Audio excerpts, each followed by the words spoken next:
Hi, everyone. Can you hear me okay? Natasha, Zop, hi. Let me know if you can hear me okay.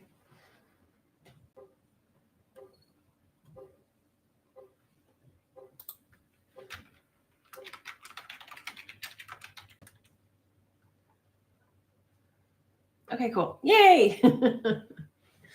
Hi, everybody. When you're here, let me know. Say hi. It's good to see you, Natasha and Zop. So today, I didn't have anything to talk about on the news front and was kind of getting a little bit tired of talking about that. So I want to get into talking about something related more to spirituality, which is a video that I came across moments ago, which had to do with this gentleman who was practicing non-duality, and he was getting frustrated with the process because he was feeling bored, basically. Say hi if you're here. Let me know if you're here. So I couldn't even finish the video because it frustrated me so much. So I'd like to hear your thoughts on this sort of thing. So, okay, what I understand about what this gentleman was going through was he initially was all excited about the concept of non-duality. He'd been practicing it for years because it brought him some peace through detachment.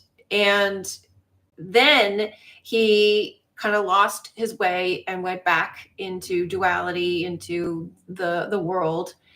And then he rediscovered it, got a little excited about it again, and then lost the excitement again. And again, I did not watch the full video, but I got the transcript summary. And what I understood was the teacher basically said to him, "Are you suffering? Well, you're not suffering anymore. Are you at peace? Well, then, what's the problem?" kind of thing. But the fact that he's bored is a form of suffering. The reason he's bored is because he's not enjoying life anymore. He's completely extracted himself from the 3D and is basically going through life numb. And this is the problem I have with the idea of neutrality, with stoicism, with non-duality, with detachment in that way. Because we are here to enjoy the 3D. We are not here to detach from it and be a zombie and completely disengaged. That's not what detachment means. So I'd like to hear what you think about this practice of detachment. And like I say, I don't know what he's specifically doing to detach, to practice non-duality. He didn't get into that. But the whole practice of non-duality, the point from my perspective of non-duality or unity is to go beyond duality, because you recognize that duality is an illusion and it's merely two halves of the same coin. So there is no practice, really. It's an awareness that duality is an illusion. So the only practice is that you remind yourself of this. So these people are essentially overlooking the suffering and not dealing with it. And we were talking about this today, my members and I, in the live chat we are having. And we were talking about how some of these different religions and spiritual practices, specifically Christianity and New Age, were the ones we talked about, how they overlook certain things. So with Christianity, they overlook the inner work because they put their faith in Jesus, and that's an external projection. And they also externalize the evil in the form of Satan and the devil. And so they persist with the duality and they put it outside of themselves. They don't bother to work on themselves. They don't look within. They're not doing any inner work. New Age also bypasses the inner work by focusing solely on love and light and being positive. And so they don't look at shadow work. They don't look at, I mean, some forms do look at shadow work, but overall, the general idea of the New Age attitude, and New Age is such a broad range of things. So, it's very hard to pinpoint, but generally speaking, New Age is mostly about love and light, being positive all the time, which requires you to overlook anything negative. And when you do that, the negative comes back to bite you in the butt, because you cannot overlook it because of duality. So if you're trying to cut out all of the things you perceive to be bad or evil or negative, it's just a perception. So you're labeling those things as bad and evil and negative, and you're rejecting them, and you're not absorbing them. You're not facing them. So they will come back. And that's what's happening to this gentleman who is trying to live in a form of non-duality, which actually isn't non-duality. It isn't about embracing the positive and the negative, the masculine and feminine, and acknowledging that they're two halves of the same coin. He's trying to reject the negative by separating himself from the physical, by separating himself from his own life and not participating in it. Therefore, he's bored. And boredom is a form of suffering. It's a form of depression. So not acknowledging the fact that this gentleman is actually depressed is rejecting his negative experience by saying that it's peace. Depression is not peace. Maybe I'm misinterpreting his experience, but that was the impression that I got from it. What are your thoughts on it? Zop, obviously it's a way of coping with suffering by adopting these belief systems. Well said, Zop. Joyful to be here. Hello, you made it. Nat, hi. If you're here, say hello. Press the like button. Yeah, it is. It's actually a way of coping with suffering. So I think a lot of people are looking for a way to escape their suffering, and religion, New Age, meditation, therapy, drugs, alcohol, any addictions, food, external things, God, all of this stuff, even video games, television, entertainment, all of this stuff is basically a form of trying to escape the suffering instead of dealing with the suffering and embracing it and confronting it in order to heal from it and move forward. And so we were talking about this in the live chat, which is directly connected to, you have to go to the bottom of the boat to get to the top. Poseidon Adventure. You have to go down to get out. Heretic. So you cannot get out of this physical world, this suffering loop, without confronting the fear. And all of these other approaches don't deal with that. And that's what spiritual bypassing is. It is avoiding the things that you need to confront the most. So yeah, I got really frustrated with this because, it's like, why? First of all, they call it a spiritual practice, but basically what it comes across as is simply something to do to basically like distract yourself from things you don't want to deal with. And it's not actually spiritual practice. It's just numbing yourself. So, like what exactly about that is spiritual? Like meditation is spiritual in the sense that you are going within, you're closing your mind to the outside world to quiet yourself, to focus on your inner energy, to tune yourself, to listen to yourself. That's a very different practice, because you're not shutting out the outside world permanently. You're not detaching yourself from the outside world permanently. You're tuning into who you are. You're listening to your body. You're listening to your energy and your frequency, and tuning your whole energy system, which is important, so that it aligns with the external that you want to have, rather than looking at the external and reacting to it, then you are centered within yourself and you respond the way you want to, the way that it suits you, the way that's in line with who you are. And so you can actually face your suffering. You can face your fears through meditation, because a lot of those things will come up. This is why a lot of times Christians avoid meditation and call it evil, because if you meditate and you have some suffering to deal with, it will come up. But if you don't allow it to come up, you're just going to bury it and suppress it. It's going to come out in other ways, like illness or anger or other events in the 3D, to try and draw your attention to the fact that this is something you have to pay attention to. And this is what, so Christians will call meditation evil if they have a bad experience from it, because this suffering, this negativity, this trauma has been trapped and buried and is trying to come out so you can deal with it, and you're trying to stuff it back down. You're saying, no, this is the devil, this is evil. It's not, it's you. It's something that happened to you that you're supposed to face, and you don't want to face it. That's all it is. So things like this are going to happen when you do energy work, and meditation is energy work. So yeah, I got very, very annoyed with this video.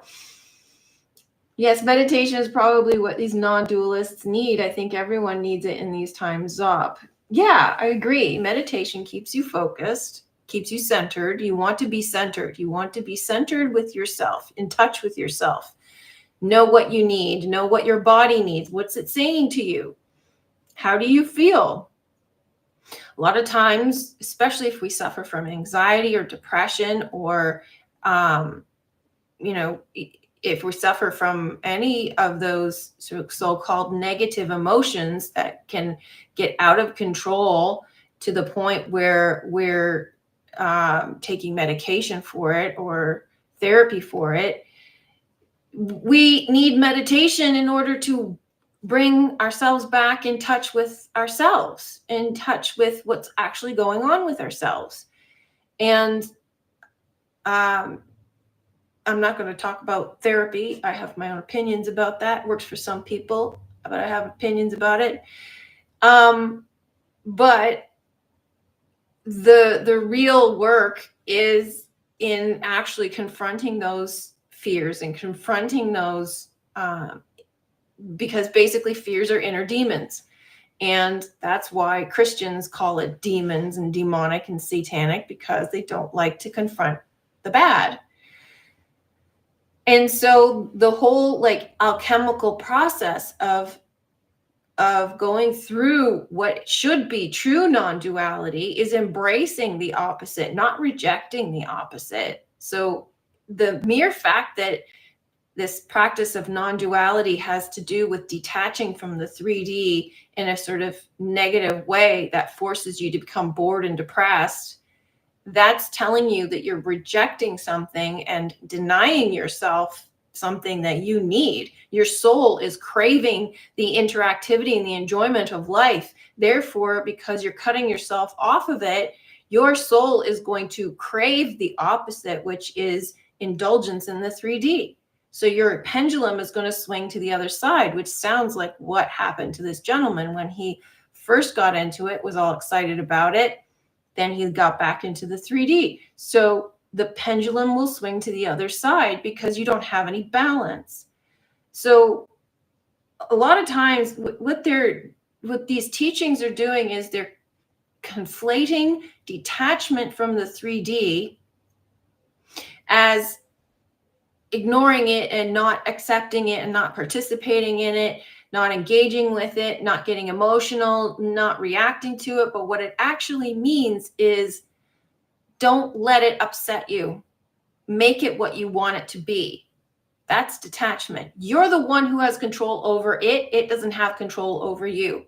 That's true detachment. This doesn't mean that you don't enjoy the 3D, because the 3D is merely an extension of you. So if you're cutting yourself off from the 3D, then you're cutting yourself off from part of you. That doesn't even make sense. It's not possible. So you're actually trying to practice something that's not possible.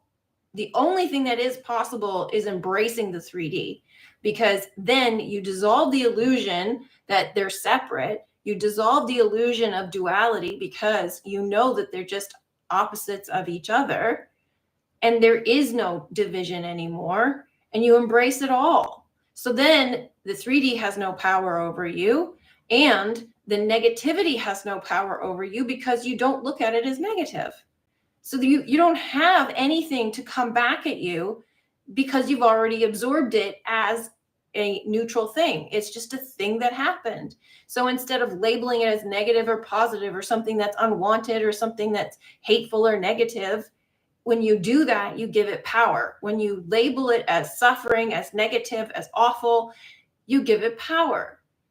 It's when you dismantle it by not giving it power because you accept it as part of your story, part of your life, part of you, it doesn't have power anymore.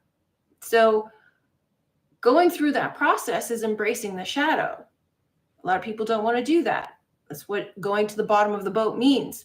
You have to go to the bottom of the boat, bottom of your subconscious, and face the fear that you've buried there in order to get out. And that takes courage. It takes strength. And even people who seem to have a happy-go-lucky life, they're burying their fear. They're burying their trauma because every single one of us who is here has it. You wouldn't be here if you didn't. And a lot of times people who are happy all the time, you will generally find out that they will hide when they're depressed, hide when they're upset. They just won't show it to you because they're embarrassed by it. They don't think that it's acceptable. They don't want to show it to people or burden other people with their upsets. You will find that comedians are generally suffering from depression. They might be even alcoholics because they feel the pressure to be happy all the time. They feel the pressure to be on all the time. Like Robin Williams, he could not switch off. I was on set with him as a background performer for Man of the Year, which was, I don't know, I think it was like 2005 or something. And he was always on. So the camera would cut, and then Robin Williams would go on a full hour tangent, just saying jokes, playing the audience. He would not stop. And the director couldn't reel him in. He just let him go. And so he was like this all the time, which is exhausting. Like, he's not even allowed to just be himself. And he's done it to himself. And then you find out that he suffered from depression.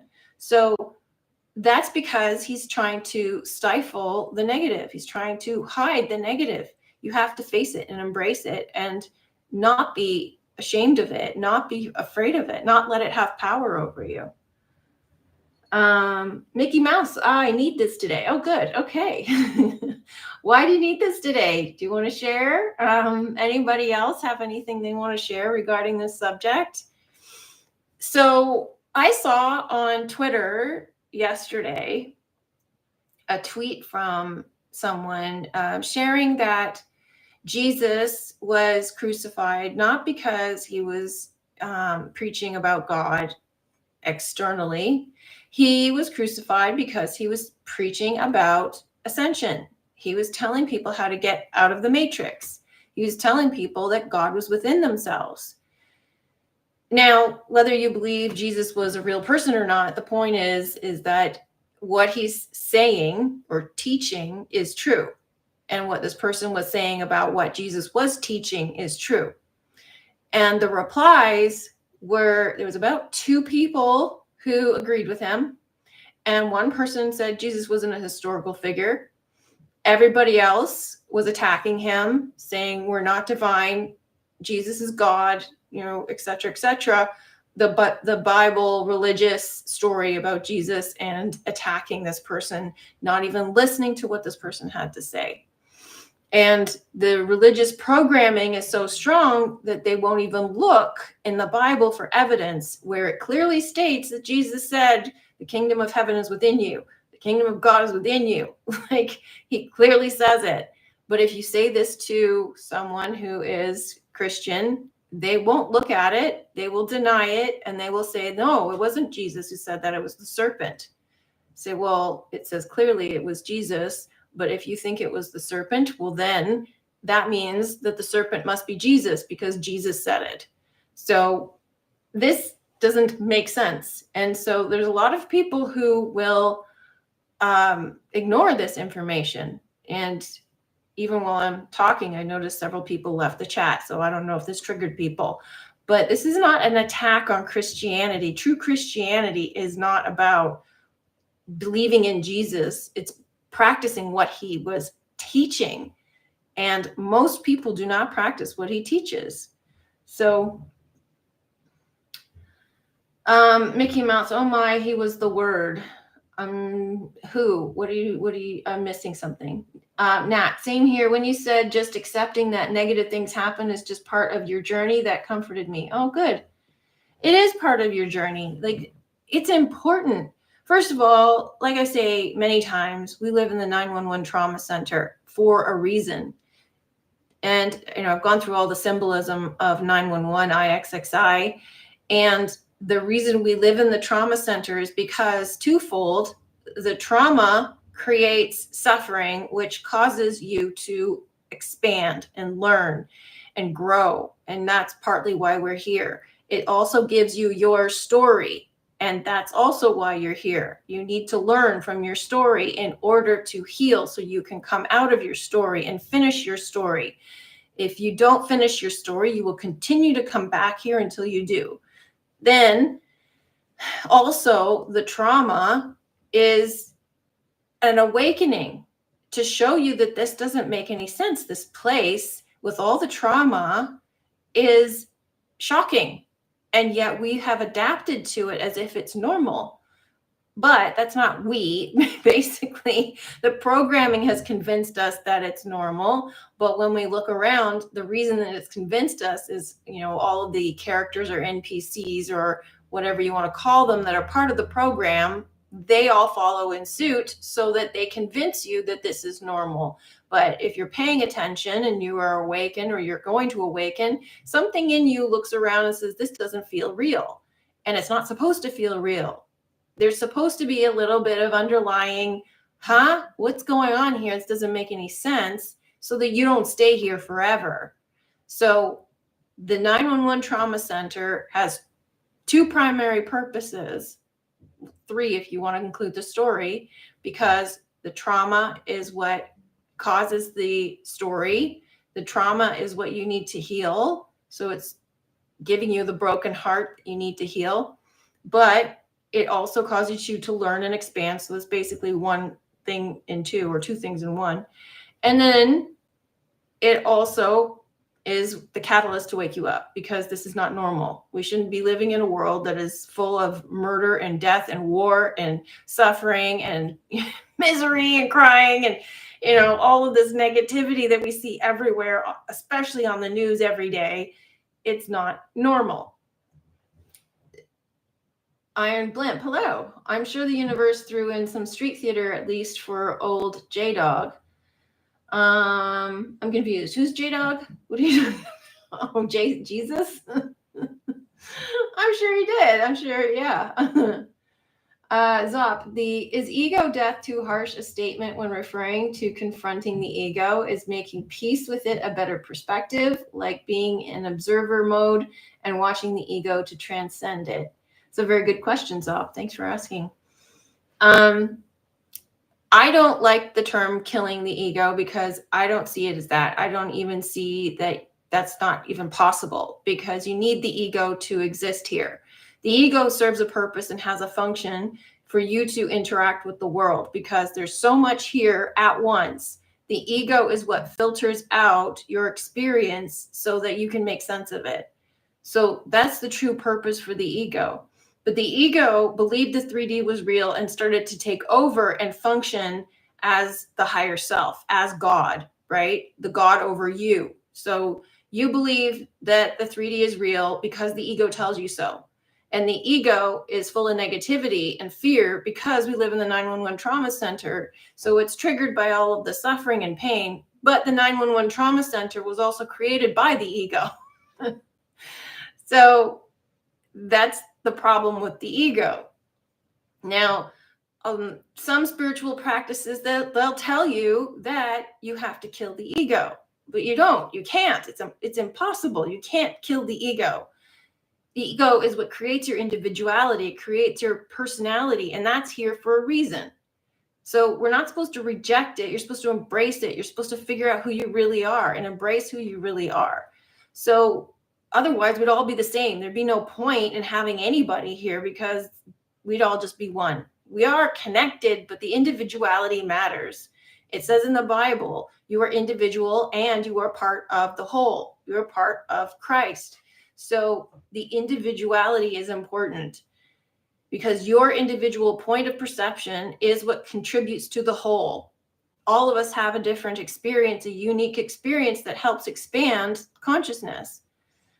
So the process that we have to go through isn't about killing the ego, it's about befriending it, or it's taming it. So this is what's meant by like taming the beast.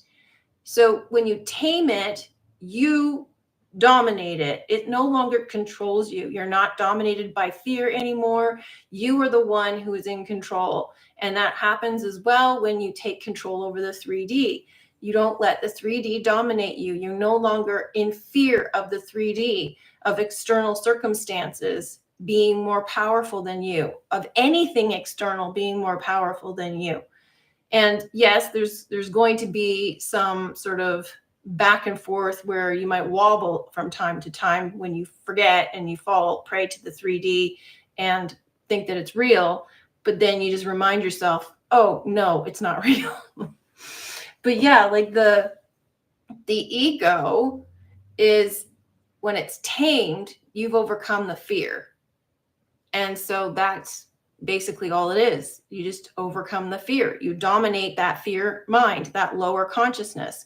And so you're flipping from fear-based lower 3D consciousness, believing the 3D is real, believing it has power over you, that external things happen to you, to Christ consciousness, love-based, and you are in control and you dominate reality. And so then you can enjoy reality because you're not interacting with it through fear.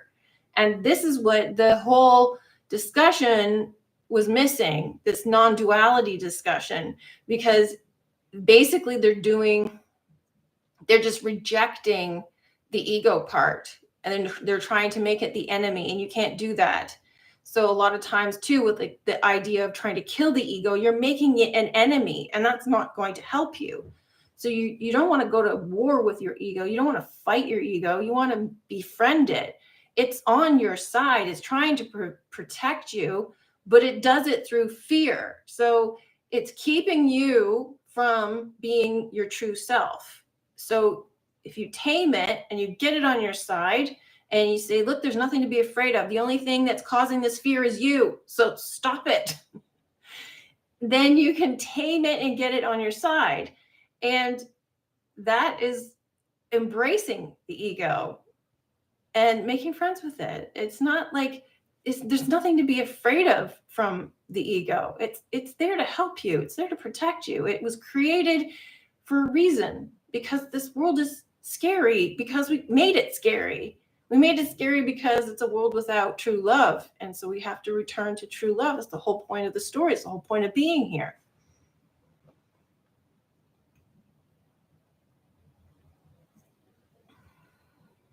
Mickey Mouse Operation, the word of God. God spoke the world into existence. Yeah, that's you. You spoke the world into existence by creating the story that you live in.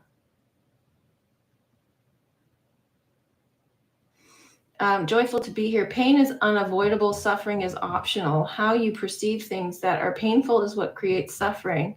Feel the pain, but suffering comes from negative thoughts about it. Once you recognize your ego, okay, it's two separate thoughts. Yes. Yeah. Pain. Obviously, like things happen that cause pain. You can have loss, grief. You can have, losing a job, losing a loved one, losing a pet. You can stub your toe. You can hurt yourself, falling down, whatever, all sorts of like physical pain. You can have a cold, an illness, whatever, all sorts of forms of pain. But it's what you think about it that causes the suffering. connected to the pain. And you can create suffering where there is no pain, right? If you're in a perpetual state of anxiety or depression, you're creating suffering for yourself where there's no pain. You're creating a story for yourself that is perpetuating your suffering for literally no reason, because you're just telling yourself a story. My life is so bad because this happened to me 40 years ago. My life is so bad because, you're just attaching things to external circumstances that happened in the past that no longer affect you presently, but they affect you because you're carrying it in your mind and you're using it as an excuse for not taking responsibility for your life now. So, I mean, it's fine. Everybody goes through this experience, and because they don't know how to get out of it. And this is, again, why I don't really subscribe to modern treatments, but all it is thoughts out of control. It's believing a story that you repeat to yourself. It's telling yourself that this is who you are, and this is why you have this, and this is why this is happening.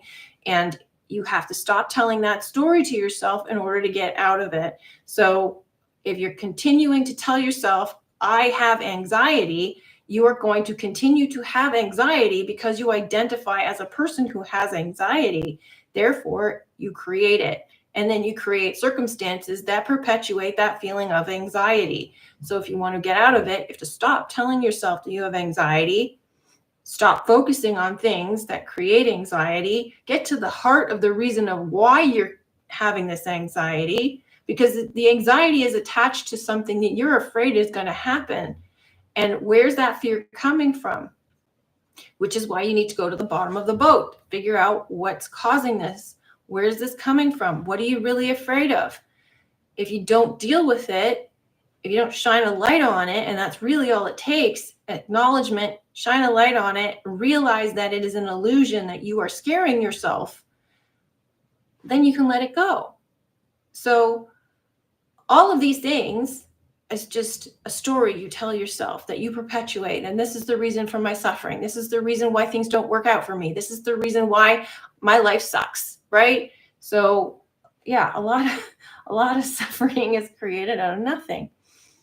Joyful to be here. Once you recognize your ego is reacting, you gain control. You become the observer and realize the ego isn't you. You are both. The ego can calm down. Yeah, for sure. Yeah, your ego, when you get triggered by something, that's your ego reacting to something that it perceives to be an enemy. It perceives to be danger. So you want to acknowledge that thing that triggered you, that upset you. Why is this upsetting you? Similarly to what I was just talking about with anxiety. If there's something causing you to get upset, why are you experiencing this? What's actually happening here? And then you can move past it. So a lot of times, we just think that it's an external thing that triggers us and there's nothing we can do about it. So like, say somebody pissed us off because they cut us off in traffic. Well, obviously you're going to believe, well, I got annoyed because of that person and their behavior, but you're perpetuating that behavior in your experience due to something you believe about other people, about traffic, about drivers, about things that trigger you and upset you. There's a whole host of reasons why that could possibly be happening in your experience and causing you to get angry, causing you to get upset about it, causing you to have that experience in the first place. And that's the root of the problem that you have to overcome. Or, just accept it and don't get upset about it. But it depends on how deep the issue is. Zop, thank you. Oh, you're welcome. Joyful to be here. Yes, suffering is attachment to victim mentality. Indeed, yeah. See, the whole victim mentality thing is so deeply ingrained in society that we don't even notice it anymore. And what we think is victim mentality is just scratching the surface. When you can easily identify it, there's a lot more to go, because basically victim mentality goes as deep as long as you are subject to the 3D and the 3D holds power over you, you have victim mentality. And that is harder to overcome because we continue to believe the 3D is real. We continue to look at 3D and point at something outside of ourselves as the cause of our pain and suffering, and that's victim mentality. But it's a sort of, it's deeper, but it's softer. It's not so much as like, this thing happened to me 100 years ago and I'm going to carry it around on like a chip on my shoulder and weaponize it against everybody else. That is extreme and obvious victim mentality. And a lot of people suffer from that, where, you know, like I suffered from that when I was younger and carried it on for quite some time and didn't know that that was what I was doing, because we don't know, we don't understand, we just think it's normal. We think that this is how we are, and everybody thinks that that's how we are. Oh, that person is a nasty person. No, they're wounded and they haven't healed because they don't have a clue as to why they feel this way, because we're all walking around with these wounds trying to sort out life, thinking that the outside is what's causing it, but we have to heal what's within ourselves in order to overcome it. I just got the image of the ego being the robot in Lost in Space. Danger, Will Robinson. Hold on a second. I'm getting hot here.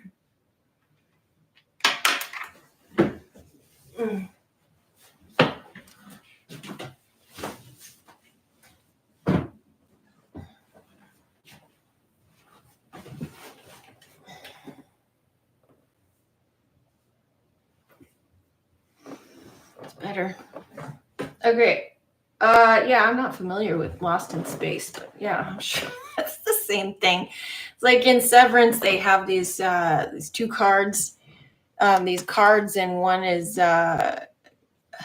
Shikai Bardo, which has to do with fighting the ego. You're fighting yourself. So whenever you have conflict, you're actually fighting yourself, and you don't realize it. So yeah. Coco, hello. Victim mentality is incredibly deep. They see themselves as heroes and will do things to actively make themselves victims. Oh, for sure. Activists, people who take on the system, people who are fighting an external opposition or enemy, people who make their lives about some disease that they had. They see themselves as heroes or survivors, but really they're victimizing themselves. They become subject to that thing and have made it their life purpose, when really they're just adopting that as a purpose because they're still victim to it. They're still telling that story. They're just telling it in a different way. They're trying to convince themselves that they're survivors and heroes now, but basically that thing has dominated their life to the point where they've made it their life. It's like, this is my life's mission to, you know, avenge my daughter's death. So they create a charity, and then they go and raise funds and try to raise awareness about it. And, you know, for some people that's important. It is part of the story that has to happen, but it takes over your life and you don't focus on yourself because now that is your purpose. It's another way of projecting yourself onto something external and to avoid dealing with yourself and dealing with your own issues. So it is another form of victimhood. But because they label themselves as survivors, they're not acknowledging the fact that they are victims and that something has happened to them. You know, external things happen, but when you're blaming the external thing and giving it power like that, you can't heal. So if you're making something your life, like, you know, championing an issue or becoming an activist, you're not looking within. You're, again, projecting externally and blaming something outside of you. Coco, most things are based on fear, like victimhood, fear of taking accountability. Oh, absolutely, for sure. Fear of taking accountability is a big one. especially like this is super obvious in a show like Love is Blind, where there's no accountability taken. Some of the most horrendous behavior takes place on shows like that. And people try to call out their behavior on the show, such as on the reunions. But a lot of times, most of the people who are behaving this way, they're usually narcissists, so they won't take accountability. They can't. It's by the very nature of NPD. But also, they just can't even recognize their own behavior. But then you get these, I guess, social justice warriors who are in social media who go and attack these people from reality shows, trying to hold them accountable, which I think is absolutely absurd and ridiculous. Like, why would you, like, who are you to take that on as your responsibility? It's not your responsibility to go and hold everybody accountable. That's just a sign of something that has happened to you personally, and you're projecting onto this other person and making them responsible for the thing that happened to you when they have nothing to do with you. You're not dealing with something that happened to you that's very close to that and very similar, and you need to deal with that yourself. So instead, you're attacking that person and trying to hold them accountable because you weren't able to hold accountable the person who did it to you. So we have a lot of that going on right now. There's so much blame game happening. I mean, with the political situation, the left versus right, all this back and forth, blaming, even with Canada and America, blaming each other, calling each other names. All of this is like externalizing all sorts of personal issues, and nobody's really taking a step back and looking at themselves and dealing with their own issues themselves and internalizing it. If people take accountability of their lives, then they have to face all their desires that they wanted from life that they didn't get. Being a victim takes fault away from action. Coco, very wise indeed. And this is really important because we can't leave here with regrets. We can't have attachments to the 3D, which goes back to what I was talking about earlier. The point of detachment is that you need to complete your story so you have no unfinished business. So you're not holding on to the 3D when your time comes to leave. You finish your business, you finish your purpose, you accomplish what you came here to accomplish, so you have no need to come back. No regrets, no attachments, but also detachment in the sense of manifesting. If there are things that you need to resolve, whether it's, a physical thing like you have always had a desire to have something in the 3D physical world, and that's part of an internal journey for you, then you will probably go through the manifestation process, but you need to detach from it in the sense you don't need it, you don't want it, it will come to you. So that's also a form of detachment. So you understand that you are it. So yeah, so you need to take accountability for your life, your story, your manifestations, your world, your creation, and who you're being, and focus on you. You're the most important thing in this world. So you got to focus on yourself. Great comments, by the way. Thank you for leaving your comments and participating. I appreciate it. Joyful to be here. Did you see that relay runner that whacked the competitor in the head with the baton is now crying that she's the victim? Excellent point. Yes, I did.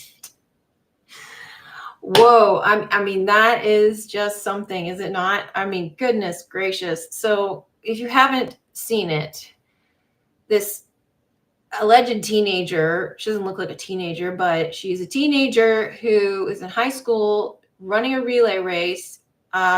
She claims that the footage, the angle is misleading. Then she claims that she tripped because the girl who passed her, I mean, not really tripped, but stumbled or something to that effect, because the girl who passed her, she came too close. So it's the other girl's fault. She came too close and she passed too soon. She should have waited, she says. and she stuck the baton in between her arms, allegedly, which caused her to stumble. And then that led her to whack the girl on the head, not once, but twice, before the girl left and got out of her way, because now she has a concussion. And this girl has the audacity to go on the news and say, you might be physically injured, but what about my mental state? So she didn't even apologize. She didn't take accountability. She blamed the other girl, and she has the audacity to say that she is suffering more and people need to have sympathy for her. And I mean, it is absolute madness. It's madness. This is like the extent of what wokeism is doing to people. Crazy stuff. And yeah, so she's not taking any accountability. She's projecting. She's full on victim mentality. And it's like weaponized victim mentality, because not only is she playing the victim, but now she's weaponizing against the true victim by telling everybody, well, you shouldn't have sympathy for her. You should have sympathy for me. I'm the real victim here. Just ridiculous. Zop. That's why people like us attract narcissists into our experience, so we can witness and learn about people who can't process guilt and who adopt petty victimhood mentality. Yes. However, it's also designed to help you overcome your own victim mentality, because it's also forcing you to have firmer boundaries and look within, as Natasha has said, to get rid of the narcissist within you, to clear out whatever it is that attracts these people and set firmer boundaries so that they don't come into your experience. And because you're telling a story that allows these people to keep coming into your life to perpetuate that story of your own victimhood, where these people are the cause of it. So it's both ways. But the difference is that empaths can heal and move past it, whereas narcissists cannot. Coco, energy vampires, they feed off people who shine. Yeah, that's true too. They suck your energy for sure. Zop, yes, Coco, they imitate, they can't create, not original.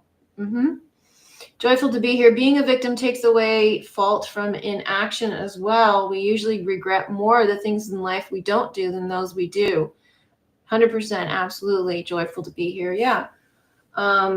Because we all have a story about why we can't do the things we want to do in life. And it's usually like something we call reasons. And it's like, well, okay, so let's say you have said that you wanted to, I don't know, run a marathon or something.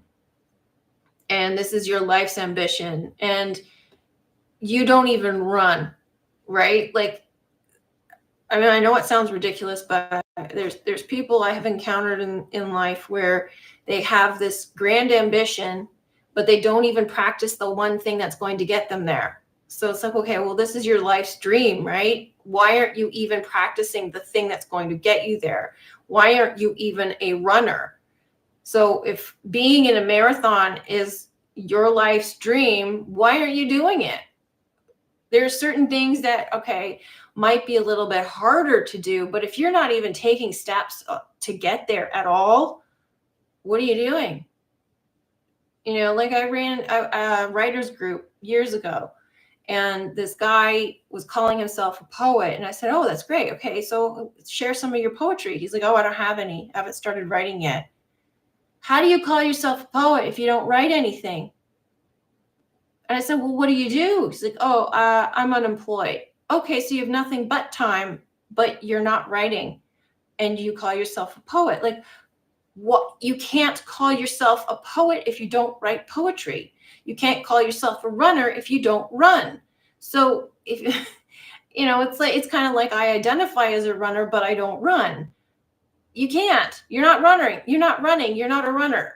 You got to actually take action to do that, to be that. But yeah, like we use a lot of things as excuses. Oh, well, I can't run right now because I'm all stressed out. I can't run right now because I need to work my way up to it. Or I need to get training so that I know how to run properly. Or I need to get the right equipment and I can't afford that right now. I need to get a job first. There's all sorts of impediments that we can drum up as to reasons why we can't do it, but they're just excuses. And it's just further victim mentality preventing you from having what you want. So if you really wanted to be a runner, you have to get out and run. And if you need running shoes, go to the secondhand store and get some running shoes. Get somebody who has a pair of running shoes that they're done with, that take it from them. Like get them to give it to you when they're done with theirs. Like there's ways about it, but if you're creating blocks, then all you're going to see are blocks. Coco, the ending of the show, The Good Place, 4 groups of people in hell disguised as heaven. The ending of the show, spoiler alert, they all separately reached fulfillment before they left their world. It's weird because they're called narcissists. That name's based off of narcissists who stared at his reflection until he fell in and drowned. Yeah. I'm not really sure what the Good Place comment, what is it about that you were trying to say? How does it relate to what we're talking about? I'm not clear. But yeah, narcissists are named after Narcissus. Yeah, like he stared at his reflection because he fell into his own reflection. He was so self-absorbed. He was so concerned with himself. Like, but I find it kind of ironic because basically narcissists project everything onto everybody else. Everything is everybody else's fault. They don't take any accountability. It's kind of almost the opposite. And it's like they're perpetual victims to everybody else causing their suffering and causing their pain. And they can't take accountability. And it's never their fault for anything. And all they do is go around causing pain because all they see is everyone attacking them. So, I mean, narcissists are fascinating people. We're talking about like full-on people with NPD because they are trapped in this mental box that they can't get out of, and they all operate on the same playbook. It is wild. It is so bizarre how programmed they are. Almost like this, it's like this world creates narcissists specifically to create this 911 trauma center reality to perpetuate the illusion of fear, to perpetuate the illusion of the negativity and the trauma and the abuse and the victimhood and the story, all of it. It's like the whole world is controlled by the narcissistic mind. So it makes sense that there are beings here that stem from that mind and they can't get out of it.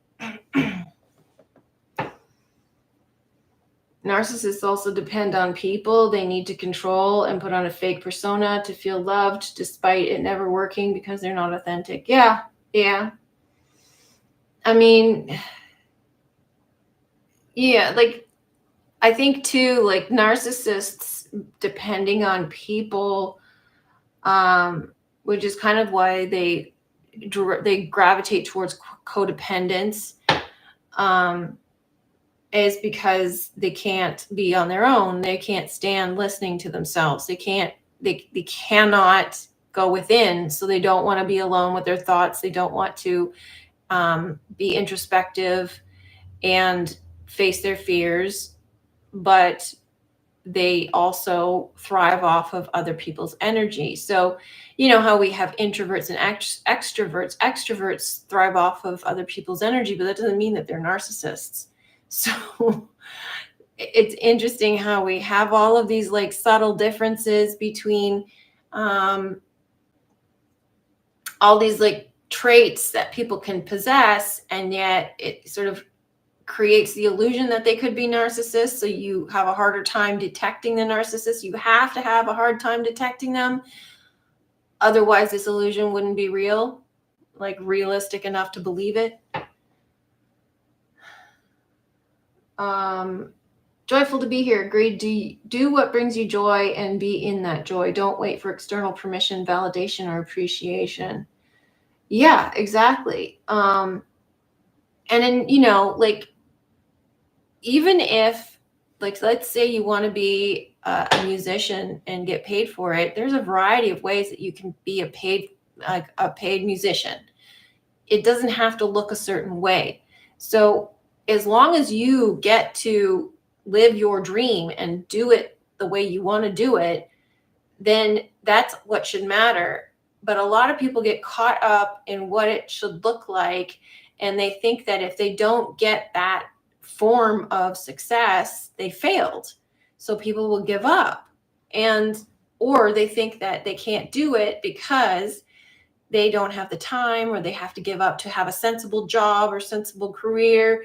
But like, if this is what gives you joy, maybe it will create a bit of a gap in the beginning, but eventually it will gain momentum and you'll be able to make a living at it if you keep doing it. But you also have to change your mindset, right? So you have to be fully aligned. You have to actually believe that you can. Otherwise, you are going to fail because you believe you're going to fail.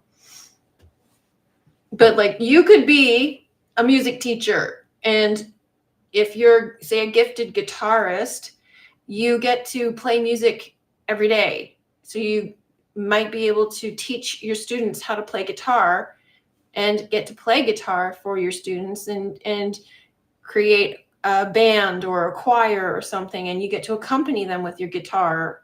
There's all sorts of ways that you get to express yourself and still do what you love. But for some people, teaching is not something for them. So it would be hell, and it would take away from their music playing, because that's really what they want to do. So you have to find a way that works for you. But don't abandon it. If it gives you joy, even if all you do is play with a band on the weekend and do friends parties or, you know, local gigs just for free, you're still doing it, right? That's what matters. It doesn't matter what it looks like. It matters what it feels like. Is it satisfying to you? That's what matters. Too many people come to Nashville waiting for their big break and not enjoying making music in small places, wanting fame more than the joy of creativity. Joyful to be here. Oh, for sure. I mean, the music industry, modeling, acting, filmmaking, like all of those industries are full of people like that. And what happens is you're so focused on what it looks like that you're not enjoying the creativity and the art of it. And you're so focused on ambition, you're focused on getting somewhere, getting something, and that's not about the art. That's not about the creative process. So this is why the best way to approach it is just to create and let it go wherever it goes. Don't worry about what the form it comes in. If you have the opportunity, you know, let's say you are a musician and you're in Nashville and you enjoy playing, play with as many people as you can. Play for free. Play because you love it. Play with other bands. Play publicly. Play in a bar for free if you need to. Play in a bar and ask for money if you need to. And the more you play, the more opportunities you get.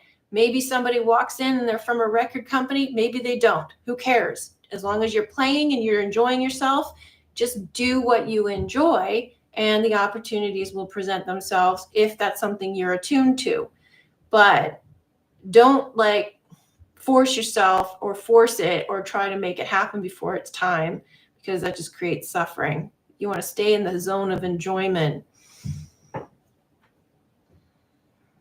Zop, I have looked into the eyes of my narcissistic neighbor Sorry, it sounds like a poem or something. Who has now left. He knew that I knew what he was. And when I got close to his face, his eyes were blank, empty, like dark. No one home. That would make a great song. You're a musician, Zop. Make a song out of that. You should really make a song out of that.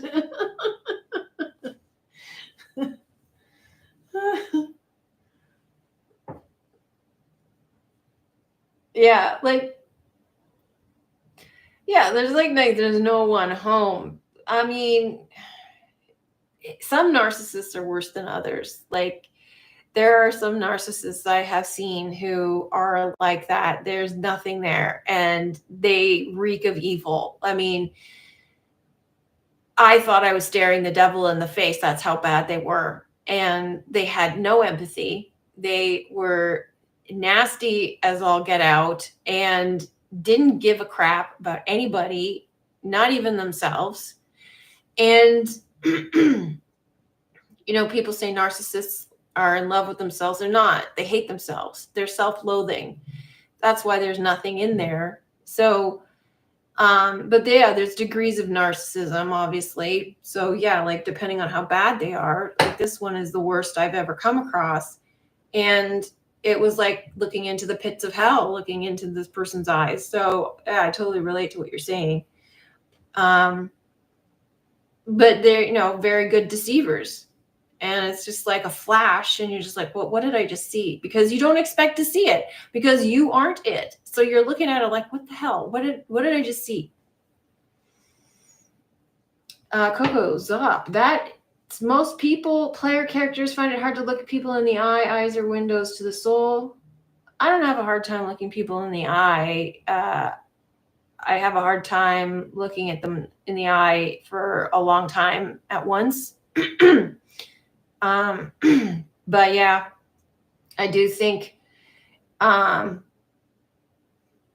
it's just a little unsettling because sometimes those people want to they're studying you, and so they try and copy you because basically they don't know how to be human.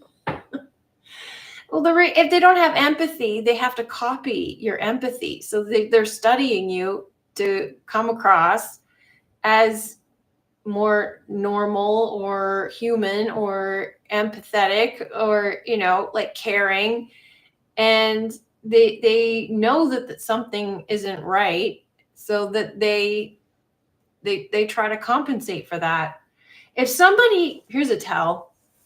If somebody asks you, like, say you're crying about something and they ask you, why are you crying, when it seems pretty obvious because something really upsetting just happened, you're dealing with a narcissist because that person's trying to understand why you're upset by something that really is normal for people to be upset about.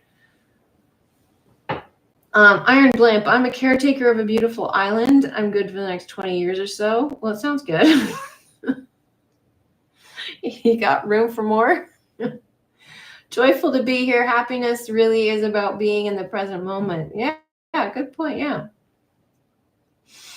Yeah, like the more you are focused on the present moment, the more you enjoy what you're doing and you're staying focused and you're not obsessing with the past, which is depression, or worried about the future, which gives you anxiety.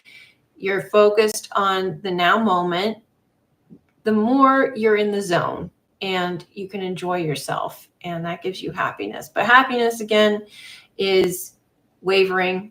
Bliss is more permanent, but joy, bliss, all of those emotions as feelings, states, it's more of a state than a feeling. A feeling is more fleeting, like happiness. But yeah. Roxy, hello. First time catching you live. Well, welcome.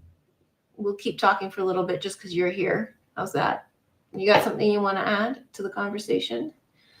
Yeah, it's good to see you, Roxy. So yeah, we've been talking about narcissists. We've been talking about enjoying yourself, staying in the moment. We've been talking about non-duality and how it pisses me off. We've been talking about New Age, Christianity, the flaws in those beliefs. and how you got to um, merge the duality rather than try to cut yourself off from it. So this is another thing, right? So some years ago, a lot of people were talking about um, people don't like the evil, right? So they'll label the evil and want to push it over there. And you can't cut out the evil, because evil is nothing more than a perception. Because to the people who you label as evil, they don't see themselves as evil. So first of all, you got a problem now. Who's going to label the evil as evil? And you say, well, the good people. So who's going to label the people as good? How do you determine that? And that's all subjective. So here we have a construct we live in, and we live in this like pyramid structure that we have become aware of, where it is dominated by people that we label as evil, right? And so, when we wake up, we see this evil in the world. This isn't right. We got to do something about it. We look at the external and we want to change the external, not knowing that you're supposed to change the internal. And then everybody's angry about the evil. We got to do something about the evil. We got to change the evil. And so what do you want to do about it? Let's put all the evil on an island. So who's going to put them on the island? Because the place is run by evil people. So how are you going to put them on the island if the people in power are the ones who are the evil ones? So you don't have the power to do that, first off. Second, you're the ones labeling these people as evil because from your perspective, they're evil because they dominate and control you. So you can't cut out the evil. So then you have to look at yourself. Well, are you 100% pure? Are you 100% good? No. There are things that you do to other people that other people would label as bad. You hurt me. You offended me. You said something I didn't like. You did something I didn't like. You were mean to me in high school. You were a bully. You fired me. I don't like you. You looked at me funny. All sorts of horrible things that people can look at you and blame you for, and you could be completely oblivious to, and you could be the nicest, kindest person ever, but somebody will hate you for it.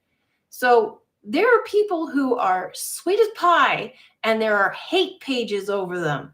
Why? Because those people can't digest the kindness. So even people who express love in a variety of forms, there are people who hate them because they can't digest the love. Narcissists are like that. Narcissists cannot digest love. If you love a narcissist, they will hate you for it. So it's all about perception. So there's no way that you can isolate the bad. There's no way you can put all the evil on an island and separate the good from the bad. You just can't do it, which proves that it's not dualistic, that there's two halves of the same coin. So there's no way you can separate it. So a lot of times people want to do that. And then the only solution is to recognize that it's just perception and that it's here serving a purpose, which means that the people that you view in the pyramid are serving a purpose. So what's that purpose? First of all, it's to control you. You need it because you're asleep. Sleepwalkers need controlling. So it's like, if we didn't have a control system while we're walking around asleep, we wouldn't know what to do or where to go or how to behave or what the heck we're doing here. So they provide the infrastructure. They provide the control system. They're showing us where we are and what we're doing here, whether we like it or not, doesn't matter. But they also provide the evil, right? They provide the context for the 911 trauma center that we live in. They're giving us the story. They give us something to look at, something to entertain us, something that says, hang on, this place is weird. What's happening here? Why am I here? Why is this weirdness happening? Why are there evil things going on in the world? So they give us that. So they're here to wake you up. Whether you like it or not, whether you're happy with the evil or not, it doesn't matter. They're serving a purpose, and therefore they can't be wholly evil. So it's really just your perception that's looking at them saying those people are evil because from your vantage point, you don't like what they're doing. But from their vantage point, they're doing God's work by trying to wake you up, trying to shake you out of your sleep so that you know how to get home. And that is not evil at all. So, you know, if you can see it from that vantage point, if you can see it from that perspective, that dissolves the ego, the evil. It dissolves the ego too, but it dissolves the evil. Joyful to be here. I find a lot of times when I have less than pleasant interactions after first getting irritated or defensive, I step back and try to see if I could legit be perceived as the bad guy objectively. Yeah, I do that too. I do that too. And it's like, so there's some time I had this negative interaction and I was like, I know I'm in the right here, but let's just take this and have a look from the other perspective, because I cannot understand how this other person could possibly see that I'm in the wrong. And even just trying to put myself in that person's shoes to try to see how it's possible that I'm in the wrong in this situation was a real mind bender. But it really forced me to get a glimpse of what this person's mind looked like and how it functioned, and recognizing, wow, that's how they perceive the world. That's really painful. And it gave me empathy for the person, but at the same time, I was able to recognize I'm not in the wrong, but also I can see why this person would believe that. And so I can understand why they behave that way in this instance. Doesn't make it right, but I can understand, and then I can dissolve that and not feel so angry or hurt about it. But it's like, no, I don't want to engage with that anymore. So it's really interesting. And that's another thing NPDs can't do, is put themselves in your shoes. They don't even bother because they don't have empathy. If you can put yourself in someone else's shoes and see from their perspective, and like Joyful was saying, if you can look at things from their perspective and see how could you possibly be the bad guy in this scenario, and be okay with that if you are, because sometimes you are. And it doesn't even matter, like I said, it doesn't matter if you agree with it or not. To them, if they're upset, to them, you are the bad guy in that scenario, and be okay with that. Friend told me that. Joyful. Then I ask myself, if I am here to be a mirror for people, the lessons are always multi-layered. Oh, for sure. For sure. Like sometimes you are just a mirror for other people. And there was an example of that, in my opinion. There's an example of that in Love is Blind with this woman. Her name was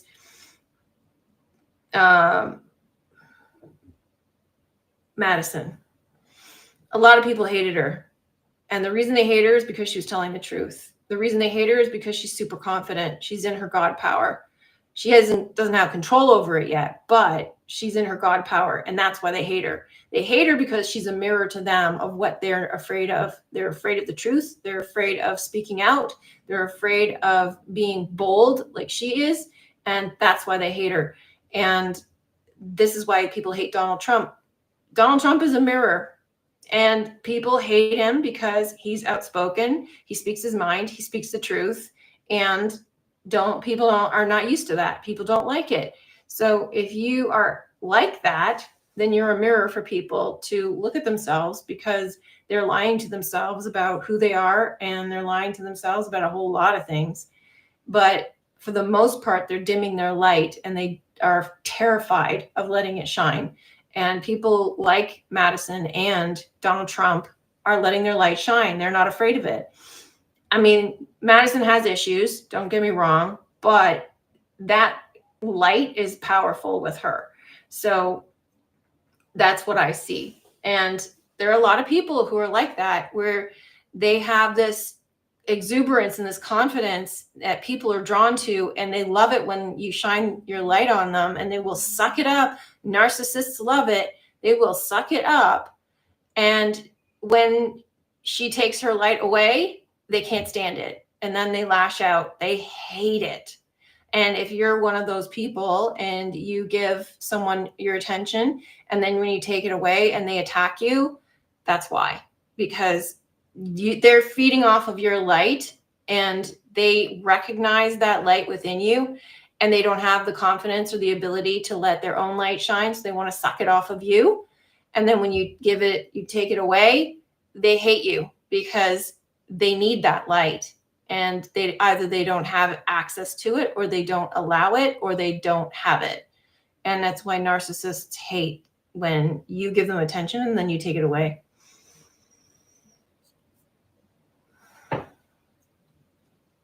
Coco, people believe evil is a force. Opposite of good is evil, just miscommunication. I often find what causes hate is lack of love, or the feeling of lack of love. Not believing a person is deserving of love probably causes most narcissists.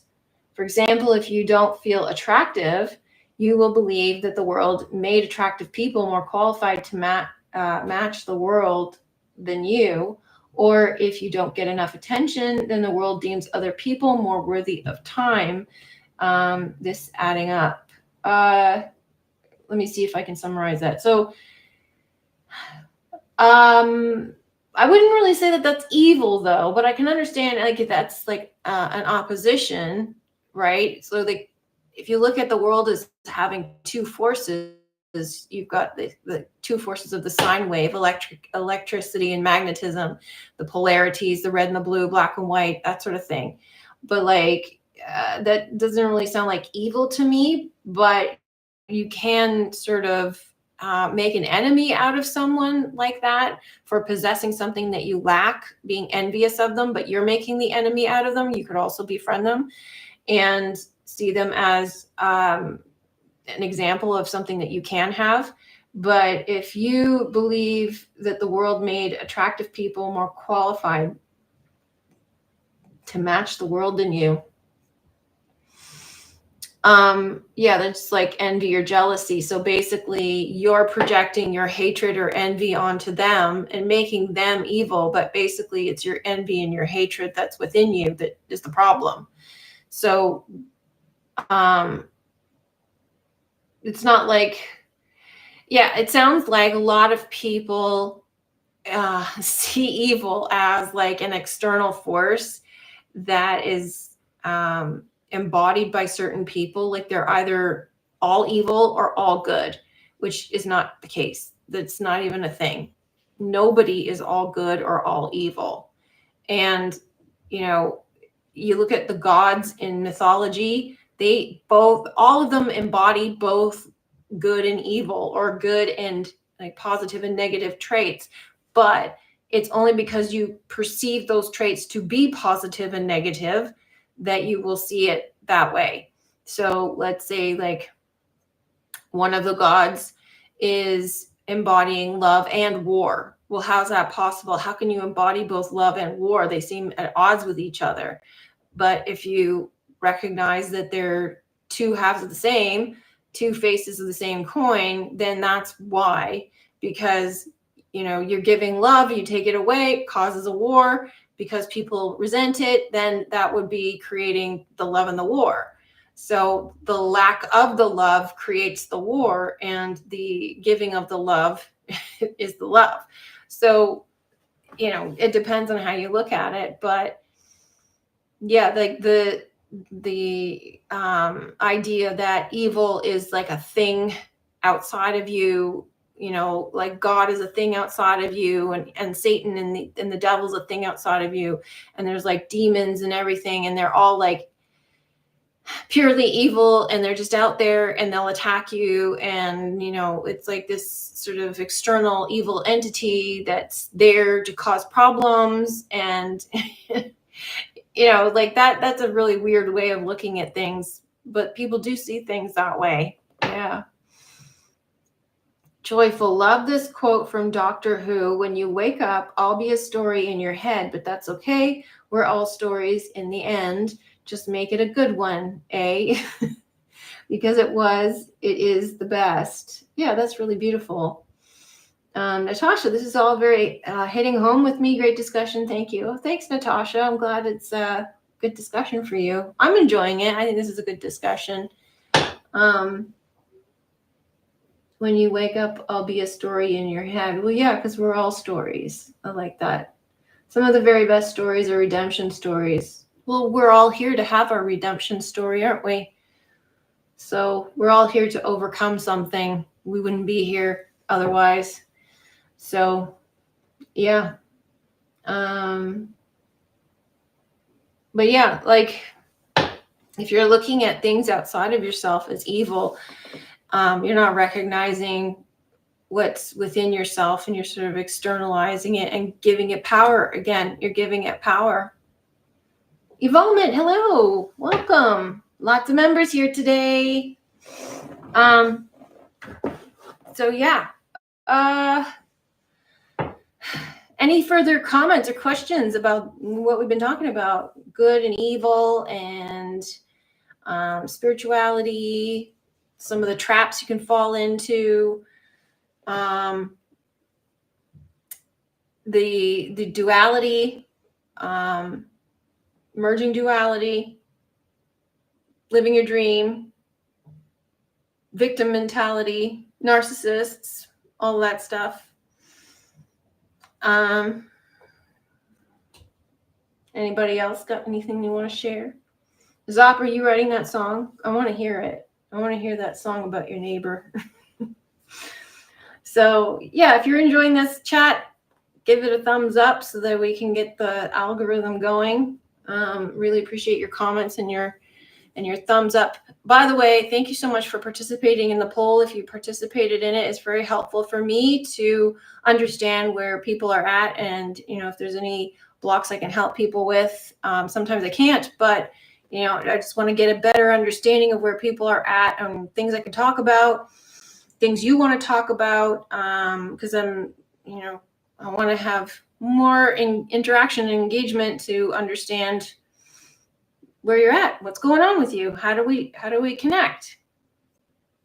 Joyful, seeing things as good and evil is part of awakening. Seeing that it is all good comes later, for sure. Yeah. It's funny how going through the awakening process, you kind of think that this is normal, this life is normal. Like you recognize that there's some things that are off and some things that are weird, and like, oh, that person was mean to me or whatever, but you don't recognize the duality until it's pointed out to you. And even then you have a hard time with it. It's like, well, everything doesn't have a dualistic nature, but then you realize, oh, okay, I get it now.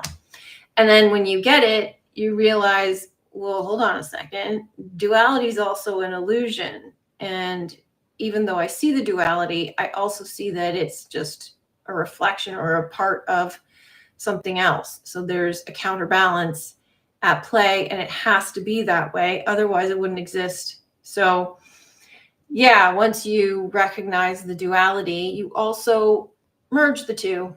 And some people never get past the point. Some people never get past the duality issue. They are still looking at the external as outside of themselves, and they are still pointing the finger at other people as evil and causing all their suffering, and refuse to look within. And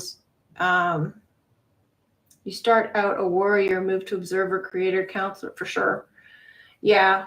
I mean, yeah, when you realize like what the state of the world is, you want to fight it. You want to take it down. You're like angry aggressor and, protester and all that stuff. And it's like, then you realize, hang on, this is an illusion. It's not real. And, the real truth is looking within. Life is weird, as we are all born in a time of television, computers, skyscrapers, animals, yet with perspective, we can see it all as mundane and believe in all is for nothing. Believe in all is for nothing. I'm confused about that last part, but yeah, like it's all a distraction. Like it's all there to give the impression of the passage of time, give the impression of progress, and like these things outside of you are going to help, but everything's cyclical. So we're going through a cycle of coming back to the beginning. So the beginning is the end, and the end is the beginning. And understanding and remembering who we really are and how we got here in the first place. So it's also part of the process. It's not necessarily like a negative thing. It's something that has to happen. But But yeah, like a lot of people are afraid of technology. I was afraid of technology at one point. I really didn't like computers when they first came out. I didn't want anything to do with them. I thought they were stupid. And then the reason I thought they were stupid is because I was introduced to them when I was in grade 7. And the way we were introduced to it was play this silly game. I'm like, what's the point? Like, show me something practical that this thing can do, and then I'll engage with it. But right now you're telling me I got to play a stupid game? No, thanks. So, it's like, but I quickly took to computers after that. It's just like, why do you have to make it so stupid and childish? We're in school trying to learn things. You don't have to dumb it down. You can make it fun, but you can also be practical about it. I feel like a lot of times school makes things stupid and childish for no reason. It doesn't need to be that way. Kids can learn serious things and you can still make it fun. Joyful, yes, it's all about integrating it all. Zop, when you reach this stage of seeing people around you in a state of duality, good versus evil, Christian type, it feels more like a show for us. Oh, for sure. Yeah, they're still playing out the duality, but yeah, it's part of the show for us. And, you can choose to believe in it or not. And it's like, you can choose to participate in it or not. And it's kind of funny too, because there's no harm in participating in the duality. Like, you really can't avoid it in some ways because you have preferences and stuff. But it's like the stuff that harms you is when you get into a debate over stupid things, like fighting over something dumb and letting that take your energy for no reason. But it's not really, it's not really going to kill you or anything unless you like make it your life, right? There are people who get all bent out of shape and make it their life to pursue some mission because, like we were talking about earlier, when they become a survivor of some kind of illness, then they have to fight something external, like battling cancer. They always put a war in there, war against drugs, because it is fighting an external oppressor, fighting an external evil. And that's never good. And that kind of engagement in duality doesn't get you anywhere good. That's going to give you cancer. It's going to give you an illness because you're all stressed out because you're fighting something you're never going to win. So you want to get away from that stuff. But yeah, like engaging in a conversation here and there is not really a big deal. But then you realize, oh, hang on, what am I doing? Why am I fighting about this? It's pointless. Joyful, the big stuff is not as big as we thought. The small stuff is larger than life. It is all about discovering the greatness of everything. Well said, Joyful, for sure. Yeah, like and basically it's as big or little as you make it, because if you are, like, say you have a project that you want to do, or like, you have a life's ambition or a life's dream, we tend to make those big. We tend to make them really, really big. And it may not be that big. It's just because we make it our dream. Like, this is what I really want in life. And you put all this energy and attention and love and everything into it. And it's like, oh, if one day I could only have this. And we put so much importance on it, we make it big. So if you can lessen the importance, you can make it small, and then you can actually tackle it and actually make it real in your life. So it's all about, again, perception and what you put on it, the importance that you put on it. So again, priorities are important too, because whatever you prioritize is where you're going to put your attention and your time. And if you make your dreams too big, you're going to procrastinate because you don't feel that you can tackle it, because we tend to tackle things that we can get done in a few minutes, which is why a lot of people want an instant solution, or like like a pill that's going to cure everything, because it's too daunting, it's too big. But if you make it smaller and say, okay, well, my dream is to be a rock star. Instead, Why do you want to be a rock star? Because I love playing music. Well, then just play music. Then you're living your dream. Right now, you're living your dream. So why do you need to make it so big? Make it daunting for yourself. Make it smaller. Make it something you can apply in your daily life. And then that way you're winning, right? And then you can build on it with additional goals and additional dreams that you can actually tackle. It's like, okay, well, I've been playing music now for 10 years. I've got 100 songs. Maybe I should make an album. Next thing you know, you have an album. Next thing you know, you're selling your albums and you're having concerts and stuff. And that's building on your dream, and you're still living your dream, and you do it without even realizing it half the time because you're just enjoying it. If you're just enjoying yourself, things come naturally and things just fall into place. So when you put so much pressure on yourself to have to get to the end goal, you want it right away. You don't have the patience to just enjoy yourself. You don't have the patience to just enjoy the process. It's like, no, I have to get to the end result. I have to be a rich and famous musician, and I have to have a deal with this record company, and I have to have, sold out concerts all over the world. But even like the major artists around the world didn't start that way. But like those artists are, they're groomed to be there, and that's not even a genuine possibility for you as a normal regular person. That there's gatekeeping there. So if you want to do that, just do it. Where are we at? Zop, everyone like this video right now to help True Love channel. Thank you, Zop. Appreciate it. Everybody press the like button. There's 24 people in here. Let's get this up to 30, because I know some of you like this video and you're not watching anymore.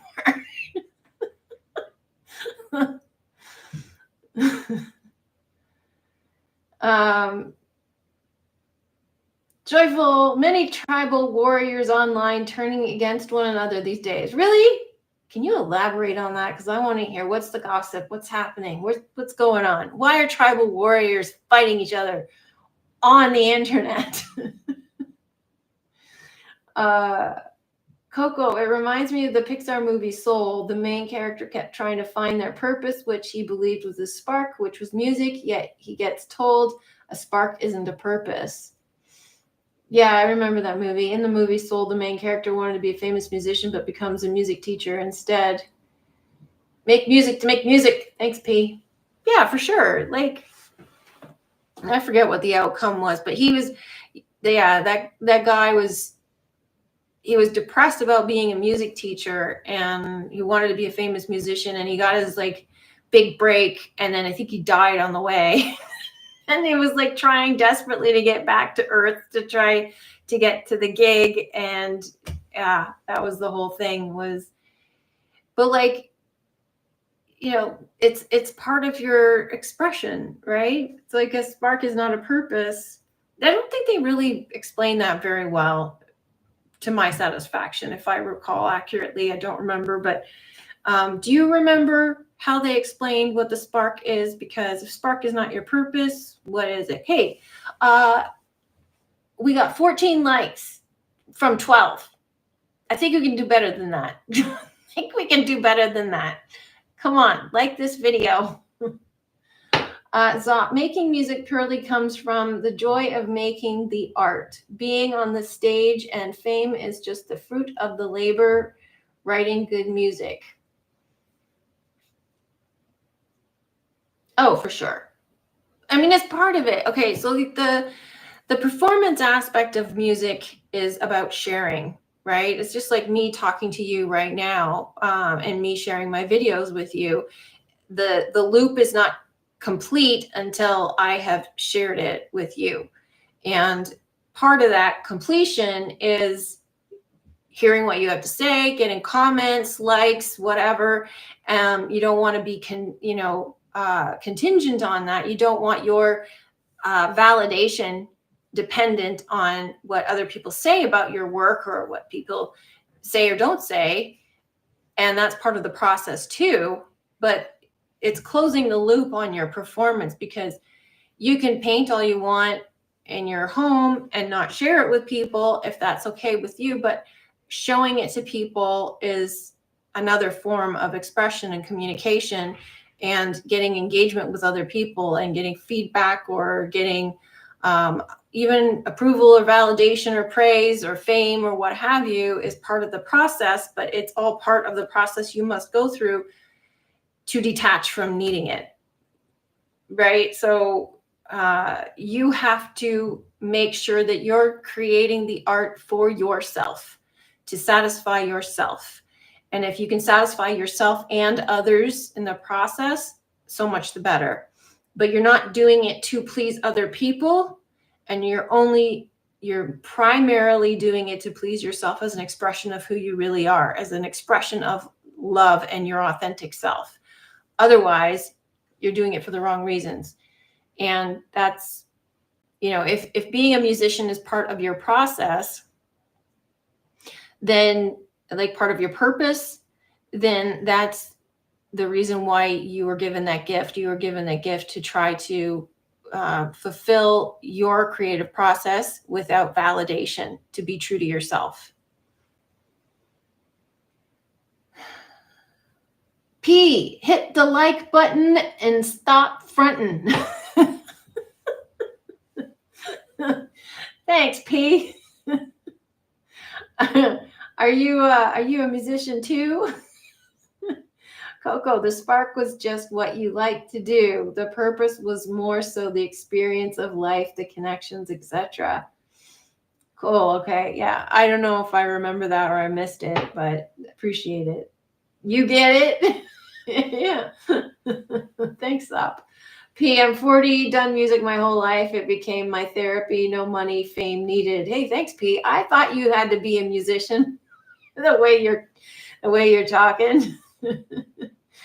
But yeah, that's great because you don't need it, I mean, I've been a writer my whole life. I've enjoyed the process of learning to write and writing things, writing books, writing stories, what have you. And basically, I'm doing it to explore myself, life, reality, understand myself, understand other people, and have a deeper understanding of the human condition. And that's led me to here. So all of that learning and everything that I did has gotten me to do this. And, I really appreciate having this outlet to be able to do these things and express myself creatively.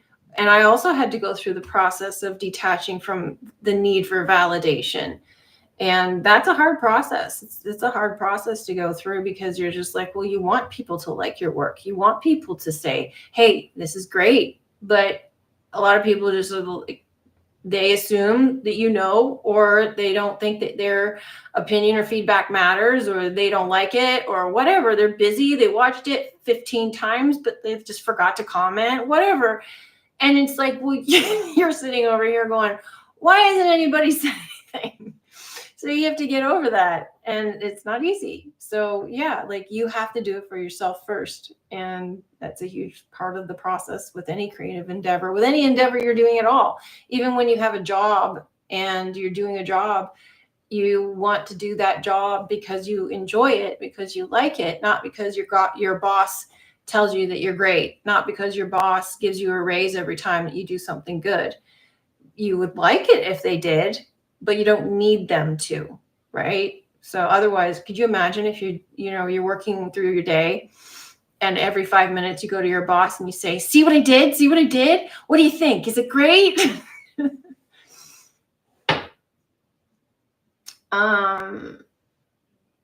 Zop, off topic, but when is the film discussion on Life on Mars and Ashes to Ashes?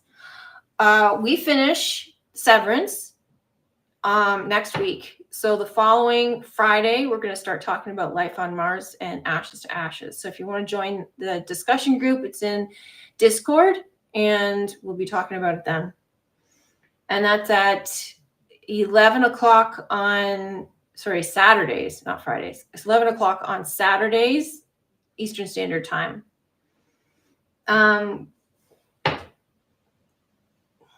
Evolvement. I thought you were a writer. Yeah. Yeah. I really enjoy writing.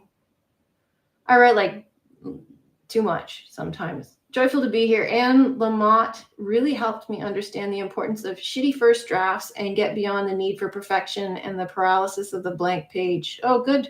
So you're a writer too? Yeah.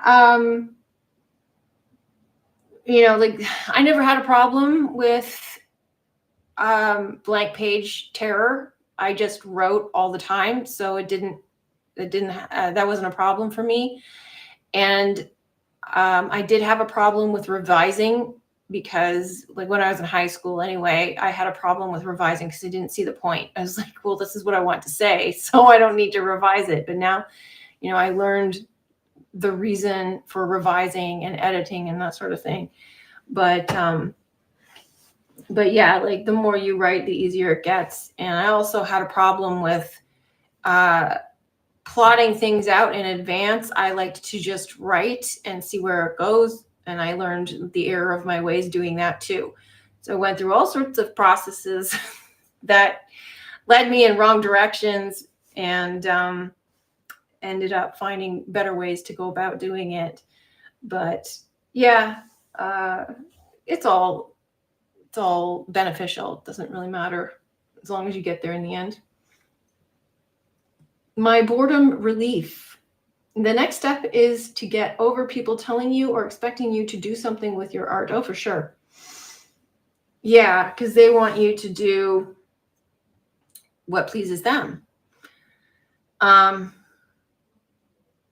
Yeah, like, okay.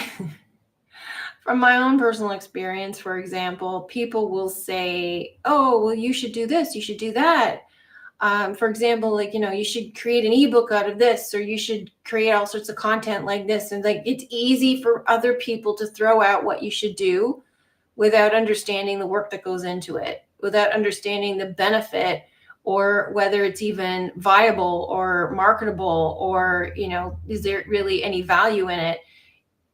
They'll just throw out ideas without any understanding of the weight of what they're saying, or the significance of what they're saying, or the repercussions of it and the impact of it on you, because they don't know. They haven't thought it through. They're just throwing out random ideas, and then they get mad at you because you didn't take their suggestions seriously. It's like, well, you didn't take your suggestions seriously, because if you had, you would have thought it through to know that it's not possible to do what you're suggesting, and it's not feasible, or it's not marketable, or it's not, financially viable, or, like, there's all sorts of reasons why you can't do what they suggested when they just threw it out with a 5-second consideration. So I have had loads of people throw stuff at me like that. And it's like, well, I appreciate the suggestion, but I can't act on all of them, because a lot of those take up, like, some of them can take years and some of them can take months. And I have other things that I'm working on. And, like, it's great that you can give me ideas, but at the same time, it's like, you can't just like take somebody's random ideas and act on them all. So somebody could come up to you and say, oh, you know what you should do? You should paint landscapes. So yeah, but I don't paint landscapes. I paint abstracts. Like, why would I start painting landscapes? I'm not good at it. Yeah, but landscapes are really popular right now. You could really make a lot of money doing it. It's like, yeah, but I paint abstracts. There's no way I would even want to paint landscapes. You don't understand. That's not what I do. Yeah, but you're a painter, right? Like, you can paint anything. Like, no, I can't paint anything. I paint what I want to paint, and I paint what I'm good at. And, like, somebody who obviously doesn't understand painting is just throwing out random ideas, doesn't understand the impact of it or what you are capable of as an artist. They'll just throw it out at you. If you're like a country singer, and they'll say, oh, you should sing more pop. Yeah, but I'm not. I'm a country singer.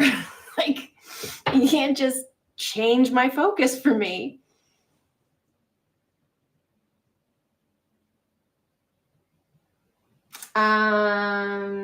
Or find new homes for them. Find new homes for, where are we here? Where are we at? Never take someone's criticism that you wouldn't take advice from. Yeah, I mean, criticism is a harsh one too, because, everybody has an opinion. That doesn't mean that it's a valid opinion. But a lot of people put a lot of weight on their own opinion, even though it's not educated, it's not informed, it's not trained, it's not coming from experience, it's not coming from, someone who has the background or the education.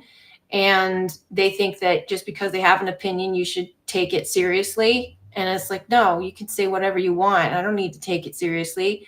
You aren't qualified to say what you're saying for me to take it seriously. Like if you're, let's say you're a musician and some random person tells you, like, yeah, like your song, but you need to speed it up 10 times faster and add a like heavy drum beat. And you're like, no, this is a ballad. It's a love song. It's not supposed to be that fast. And then the other person's like, oh, well, you should listen to me because I like pop songs, and the way that it is not catchy. It's not something that I would listen to. It's like, okay, but it's a love song. It's a ballad. If you had feedback that was applicable to making the ballad better, and you're, say, a music producer with 10 years experience who's worked on top rated artists, and this person will say, you know what? If you stretch out this part of the song, emphasize this, and then build up to a crescendo, then you really have a power moment at this part of the song, then you got something.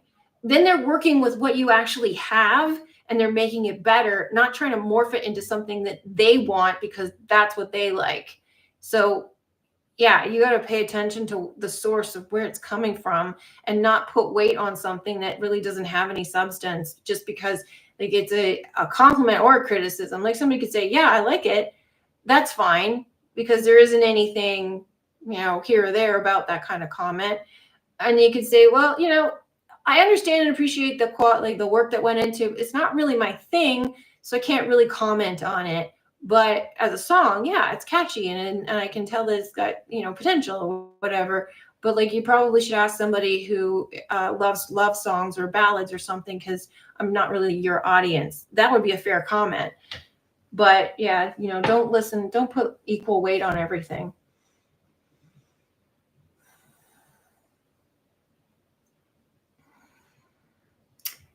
You should never should. Yeah. My boredom relief. It's like you're expected to be a successful writer, musician just because you're talented. By the way, I'm formerly God was bored, Andrea. Yeah, I thought you were. Yeah, it is like a lot of times too, I've noticed, because I move in like art circles. My mom's a painter, and like I've been in all sorts of creative circles, writing, art, theater, film, music, all that stuff. So anyway, a lot of those people, they mean well, but like they say, like they don't have the qualifications to judge your skill level.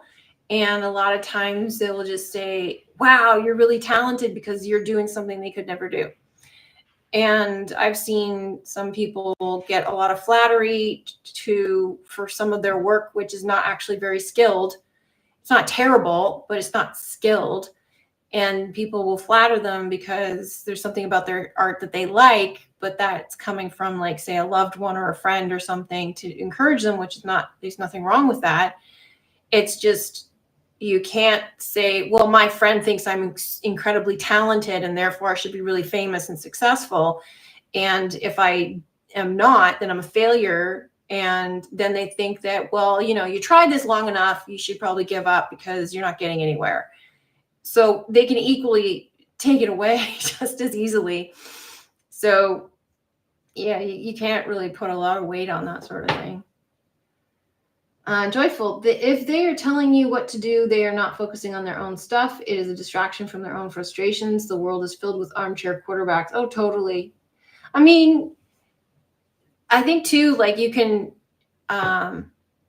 encourage somebody to follow something that is a passion for them. And especially somebody who's like given up on it, or you know that they're very talented and you know that they enjoy what they do. Like say somebody used to be a musician and they gave up on it because they, you know, got lost in life. They took a job, they had a family, they needed to reprioritize temporarily. They want to get back to it, but they don't have time, et cetera, right? And then you encourage them and say, well, what about guitar? You know, what about music? You should get back to that. You really enjoy it. That's one thing, but kind of ordering people around and saying, what the hell are you doing with your life, dude? Like you should be a musician. You should be famous by now.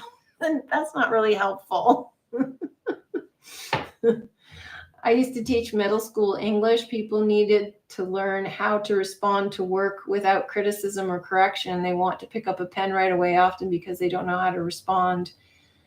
Yeah, learning how to deliver criticism in a constructive way is also a skill. Not easy. You know, I've gone through that process myself because I tend to be very, you know, get to the point kind of person.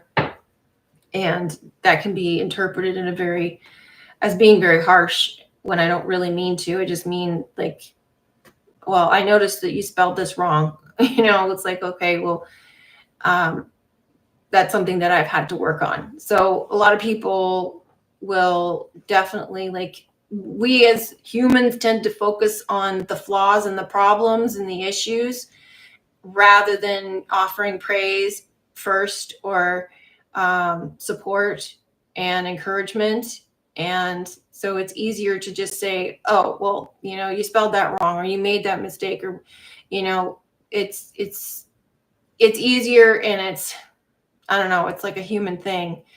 And we tend to sort of dwell on negative things too much. We dwell on criticism too much, and we dwell on you know, hurtful comments too much. So yeah, it's definitely a skill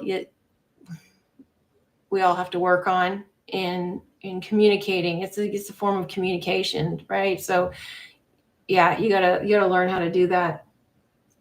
Directing them to give you the responses you need. Like, what does this make you feel? What came to your mind when you read this? Yeah, and I think too, though, like from my experience when I was growing up, teachers didn't do that. Teachers basically red penned things, crossed things out, said you spelled this wrong. What are you trying to say here? You know, they were pretty blunt as well. And, you know, like maybe that's changed. But yeah, basically that's the experience that I had. And so when that's what you have growing up, that's kind of what you expect people expect when you're reviewing their work. It's like, you know, I helped several people, like friends of mine, with their scripts and stuff back in the day. And it was really hard for them to accept any sort of feedback. It was hard for me to accept feedback. And especially if it was like changing something really like a lot, then it kind of dismantled everything. And then I wasn't in alignment with where they wanted me to take it. So yeah, like that kind of feedback is tough to take. Enjoyment in this experience comes from creating things we create like the gods. Yeah, it sure does. And the reason for that is because we're channeling it, and we are the conduit for the creative power. And it's joy, it's pure joy. Because it's like, so when I'm making videos or decoding things and I'm in the flow, I'm in the zone, it feels like it's just flowing. It's just like there's nothing blocking me, there's nothing in the way, I'm hardly thinking, it's just coming out, it's just flowing. And you know, like that's how I feel like when I'm writing a story, or in any sort of creative process. And it's just so easy and fun, and I get excited and feel connected, and like that's my happy place. Like being in that zone is what I live for. Like this is pure joy, right? So this is why we create. This is why we do these things. And like there's different forms of creating. Building a house is creating. Designing a house is creating. Even if you're an accountant, you can even look at that as a form of creating, because you're building a story out of numbers. You're looking at a company through the lens of the numbers and understanding how they run their business through numbers. So you can recreate the business through all the numbers that you have. And that's a creative process. Most people might think it's a boring job or not creative at all, but it's the process that's creative. Computer programming is a great form of creativity. Oh, for sure. Yeah, I mean, I took HTML back in the day and learned how to code and learned how to make websites. And, I made my own website. I mean, using Wix is not like that advanced or anything, but I've made websites since HTML. So like, I understand some of it. I'm not going to say I'm a coder because I'm not, but just understanding it's just a language, and it's a language that you use to create websites, you use to create technology. It's another form of creation. It's probably one of the most profound forms of creation, because you can create technology that allows you to interact with people, allows you to build basically a new world, a new universe. So yeah, there's tremendous creativity in programming. And you see a movie like Free Guy, and Keys and Millie, they're talking about how they're game coders creating a world that people get to play in and get to create their own experience in. It's the same sort of thing. We're using words. Like, I'm a writer. It's the same sort of process. Music, writing, number, like all of it is the same sort of process. You're using a language to create something. So when you use music, you create a story, you create a world, you create an emotion. And when you're using language, you're using words to create a story, you're creating a world, you're creating an emotion, you're trying to evoke emotion. And I do the same with videos. A lot of the videos that I make, I want to evoke an emotion. I want to get something from you, to feel something, to translate what I feel to you, so you feel it too. So you're not just laying bricks on a wall. You're trying to create art to evoke emotion, to get people connected to you, to communicate to you, to get them involved in your world and your vision. And the same with computer programming. Millie and Keys were building a world that they wanted you to get involved in and get passionate about. And they got all these people who were passionately involved in it, watching it, participating in it, playing in it. And then they were fighting for it, and they were passionate about code. And that was their language, because it's just a language. So everything is just a language, and it's how you choose to express yourself. Took computer programming in the 80s, made me cry. Why did it make you cry? Colons versus semicolons, but I learned a lot about logic and flow. Yeah, like I took a class in the late 80s, or was it 1990 or something? Computer basics. It was boring. I took another class in university about computers. It was boring. It was awful. The HTML course was useful, but I learned about diodes and sort of basic garbage that totally useless. But yeah, I'm glad I took it. At least I understand some fundamentals, but it was boring as hell. One little error could mess everything up. Oh yeah, I mean, we made basic programs back in the day, and I really enjoyed that process where I could write code and I could create little games or programs on my dad's little basic computer, like MS-DOS computer. I enjoyed that process because thought that was fun to be able to see how writing something would create a program, and it did stuff. See, if they had told me that that's what you could do with a computer when I was introduced to them in grade 7, I would have been all for it. I would have been like, yeah, sign me up. But because they made me play a stupid game, I'm like, this is boring. This is dumb. Like, challenge me. Give me something to hang on to. Give me some meat here.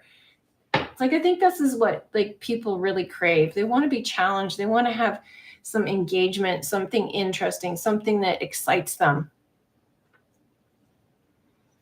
Coco, Terry Davis is a really interesting story to do with computer programming. He tried to create an OS system to talk to God, so the random numbers would quote Bible verses, which he interpreted. So it was a form of synchronization. Tragic story, though. Never heard of them, but sounds interesting. But yeah, like we're in an operating system too. But yeah. Well, that sounds interesting. Like what I wonder what made him think that he could talk to God through a computer. But okay. So we're at 2 hours, and I'm going to wrap this up now. And I really appreciate you participating. Yeah, and now we have Chat GPT, which is another fantastic piece of technology. I'm enjoying using it. I'm excited